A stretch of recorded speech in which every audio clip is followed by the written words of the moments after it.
Hello, this is a retired farm boy. My name is Jeff.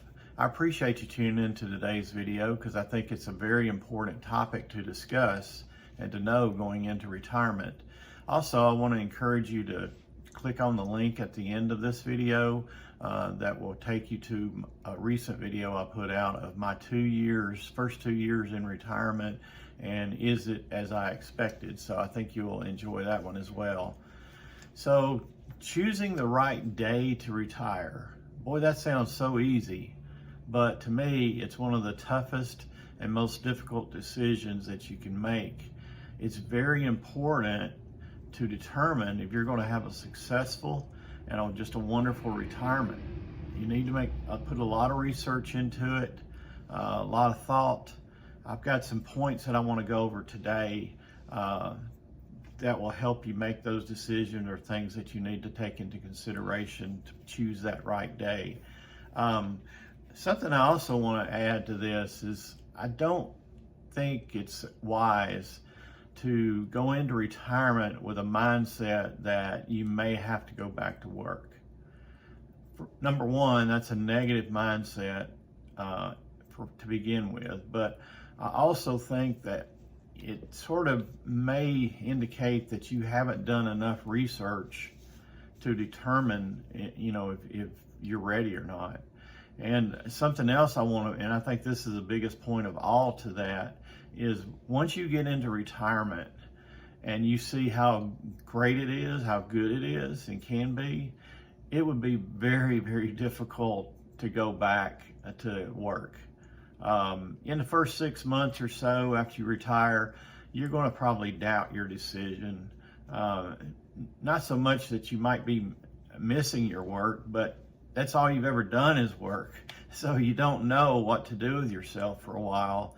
And you may have considerations of maybe I need to go back and work part-time at least or something like that. I went through that for sure. But after about 6 months or so in, you start thinking, man, this is great. This is wonderful. Why didn't I do this sooner? All those things so if you had to go back to work, you were forced to go back to work after you get to that point, it would be a very difficult thing to drag yourself out of bed and go back to a job. I think you would be, not a happy camper at all if you had to do that. So please keep that in mind. I think you need to be very confident in your date going in. So some of the points I want to bring out concerning that is talk about your salary or your income. So in some regards, I've had this thought that I think that the more income and salary that you are bringing in, the more difficult it is to choose that day to retire. If you look at some examples, I'm sure everybody knows some examples of some people that are older that could retire, but money's not the issue for them, but they don't, and they keep working. And you sit back and say, man, why is that person still working? Why don't they, get out of the workforce and get to understand how great retirement is? But we all know examples of that. Probably the best example of all is politicians. You see these people get into office and they just stay there almost till they die, in a lot of cases. I think for them, it's more the power and the ego stroking and stuff like that, but I'm sure their salary comes into play.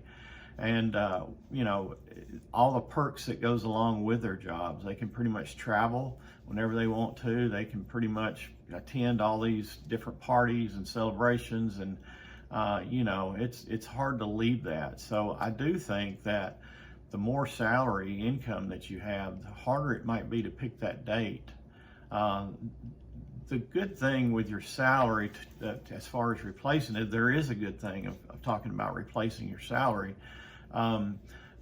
You're likely saving quite a bit for retirement coming into those last few years that you're working. So when you do retire, you won't be putting money away for that anymore, most likely, because you're not going to have the income anymore. So that amount, whatever it is, will offset some of your salary. So if that's the only, it's the best reward I can come up with to retirement and trying to replace that salary. But a piece of it does come back to you. So, you need to put some thought into that too, because that is something that's helpful going into retirement.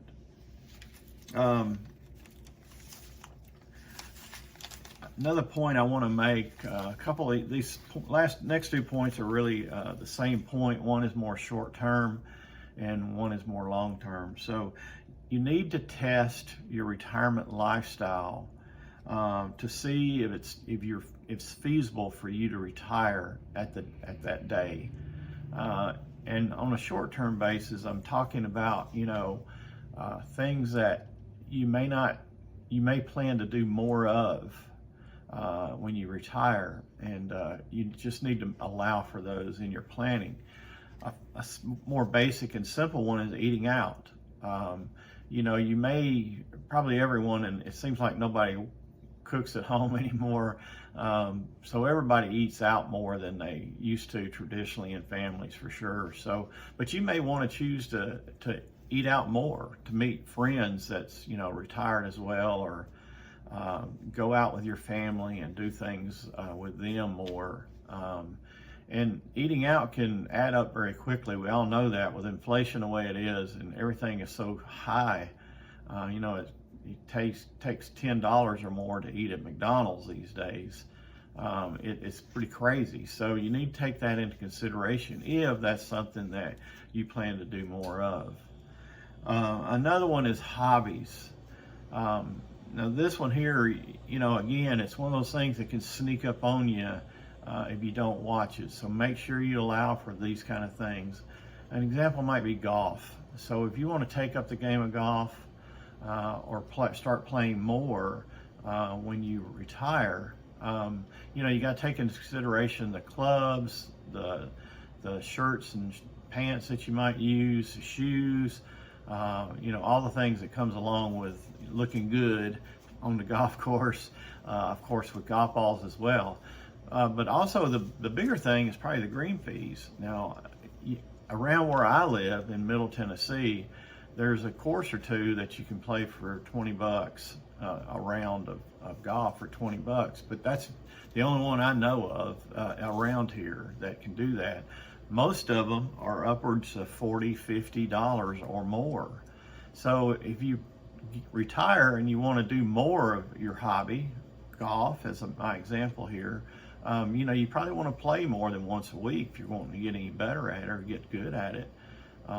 And so you need to take those kind of things into account. There's all kinds of hobbies. I'm using golf because it's more one that I'm into right now, but there's plenty of other hobbies that can be just as costly or more expensive.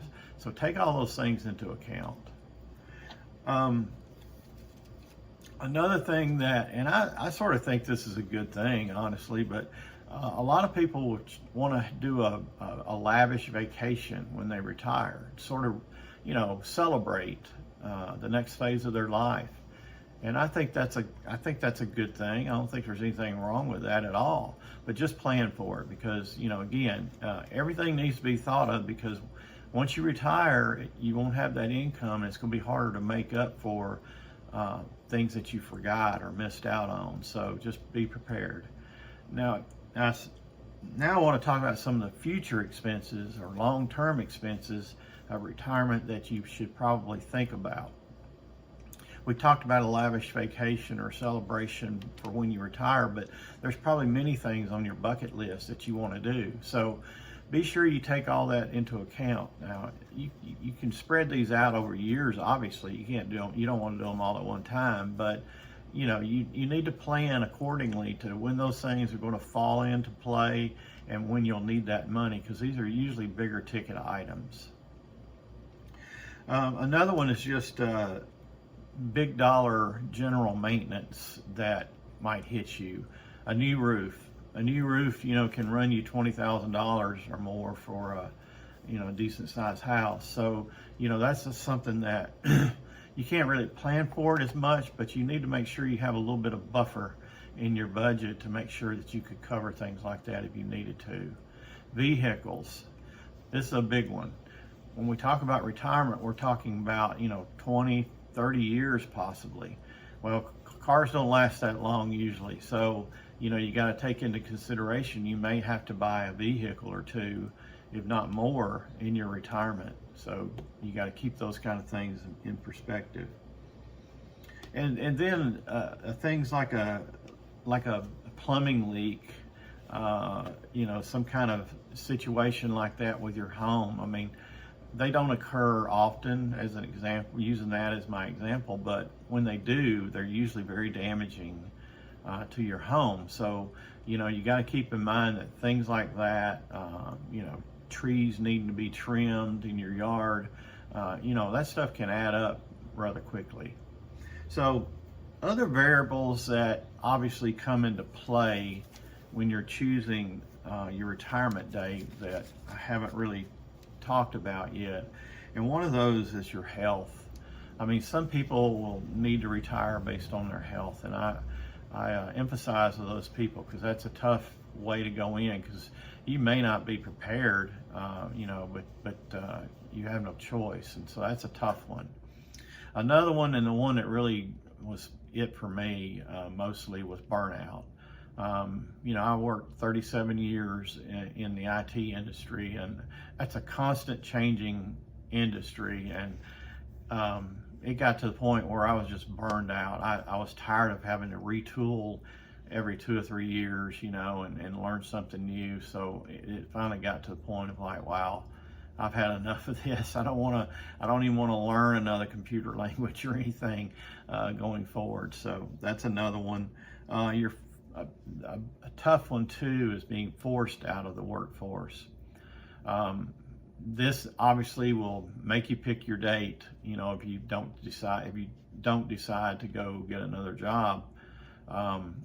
So, that's tough, because again, when you're forced out, that means you likely weren't prepared for it. But maybe you were financially more than you thought. But hopefully everybody would get a severance package that goes along with that. That will help ease the short-term pain, but honestly, that's just something to sort of help you through a period of time. It's not something that's going to make the long-term effect of that catch up with everything else. And then another one that might get you into retirement early is winning the lottery. So if you win the lottery, you pretty much can probably retire that day. Wouldn't that be wonderful? I watch Buzz's Retirement Garage channel, and it's a very interesting channel. I think that you should probably give him a try to listen to his videos. But one of the things he does is he shares his monthly budget every month to his viewers. And one of the things that's on his monthly budget or spend is lottery tickets. And he catches some pretty hard comments, from people like, "You're wasting your money. Why are you doing that? Blah, blah, blah." But, if he were to hit that lottery, I'd say he would probably get the last laugh, like any of us would if we won the lottery, right? So I hope you've enjoyed today's video. I've laid out some considerations. It all comes down to planning. I harp about that all the time, and you need to continue to plan even after you retire. But make sure you're taking into account everything you can think of. There's obviously going to be things pop up that you can't, you didn't plan for, but hopefully you've got enough leeway in your plans that will help offset that. Don't choose that date arbitrarily. Like I said, be very confident. Be 85 to 90% confident with working with a financial advisor if possible, to make sure he can show you that you're way up there. Your likelihood of success is high. So you get to that point, I'd say go for it, because I'm telling you, the sooner you can get into retirement, the more you're going to start enjoying it. And like I say in all my videos, retirement is great.